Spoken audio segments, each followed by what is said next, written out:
आज गोटे मु बहुत भल वीडियो नहीं आसी कि भगवान कहीं आमको दुख दियंती भगवान दुख दबार कारण कौन यही वीडियोटी मुझे संपूर्ण भाव में कहबी। तो वीडियोटी को शेष जाए देखूँ। बहुत लोक अच्छा जदि केतले किसी भी प्रोब्लेम हुए जदि देह खराब हो कि कौन से जीवन में समस्या आसुँच फाइनेंशियल कि रिलेशनशिप जेकोसी भी समस्या आसू से बहुत भगवान को दोष दे था कि कौन पाई भगवान मो सहित एमती कर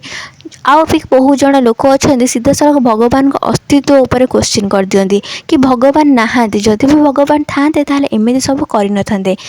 से मुझे आपको ये वीडियो पूरा डिटेल्स कहबी से वीडियोटी को पूरा संपूर्ण भाव में देखते निहाती बुझीपारे।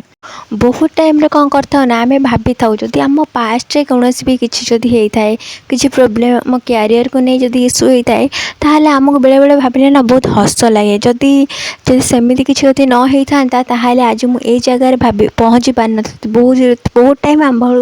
ये थट आसाए मैंने जमती किसी बहुत सारा फिल्म देखी मु माने बहुत कॉमेडी फमेडी देखी कि बहुत गीत भी थी माने गोटे जन जन सहित सेपरेसन हो जाए गोटे पुओ माने गोटे आईएएस हो कि भल एक्टर गोटे हो गोटे झील भी से भाई सिचुएसन बहुत हाई कि सिचुएसन पोजिशन को पलैबा तो से सब सिचुएसन होता है माने भगवान जदि आमको केतबे भी कौन कारण कौन भी दुख दौरान तार पछरे किसी ना कि बड़ रिजन थाए आउ सब देखिथे जो लोक मैंने किसी खराब करेंगे सब पाप करेंगे आको ताको चिट करेंगे मिछ कहते से ही सब खुशी रुहति ये खुशी रुहति कि से कर्म पास्ट कर्म से बहुत कर्म भल कर्म कर तो से सी एवं से कर्मफल बहुत भल भल पाँच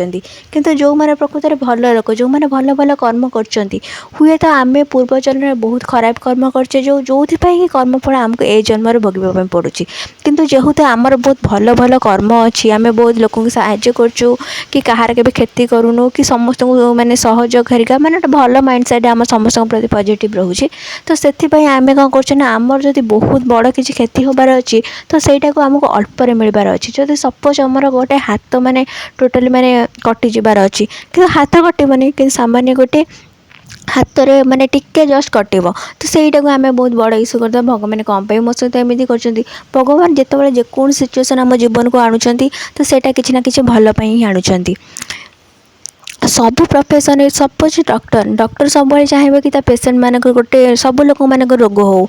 जी मेडिसिन भी बिकुव सी भी सब चाहिए कि समस्त रोग हो जो मैंने वकिल से भी भावे सब इलिगाल काम गुड़ा हो जमी बहुत सारा केस आसो कि सब गोटे टीचर कौन भावे टीचर भावे कि तार जो मैंने स्टूडेंट अच्छा से मैंने भी बहुत ऊपर को जातु तो से कौन से सब स्टूडेंट मानक भल चाहे जदि गोटे पिलाटा जब भल से पाठ न पढ़ुची तार रिजल्ट तो खराब हम टीचर तो सब चाहिए ना तार स्टूडेंट्स मानक रिजल्ट भल हो बोली ताहले कौन है रिजल्ट खराब आम जो पाठ पढ़ने कि आम कौन आम ट्राए करिया कि आम नेक्स्ट एग्जाम को पूरा बेस्ट दवाई से बेले बेले ही आमर बहुत खराब खराब सिचुएसन आसता है जोटा कि आम बुझीपारूना आम बापा माँ जमती आमर किसी खराब चिंता करते कि आम सहित के खराब हो सहीटा भी से भावती ठीक से भगवान तो आमको जन्म देते ना सी हूँ आम परम पिता परमेश्वर तेल सी कौन पे आमर क्षति चाहिए कि आम सब दुख पाऊ बोली से सी केवे भी हेले चाहिए कि आम दुख पाऊ बोली बाकी आम आम कर्मफल ही सब पाऊ कि आम सब दोष दो कि भगवान आमको दुख देले आमको आम पाखु ये जिनसा छड़े देले कि भगवान सब जहाँ भी करम भल ही कर देखिए जी प्रकृत में भक्त हो जी सब कथा विषय जानी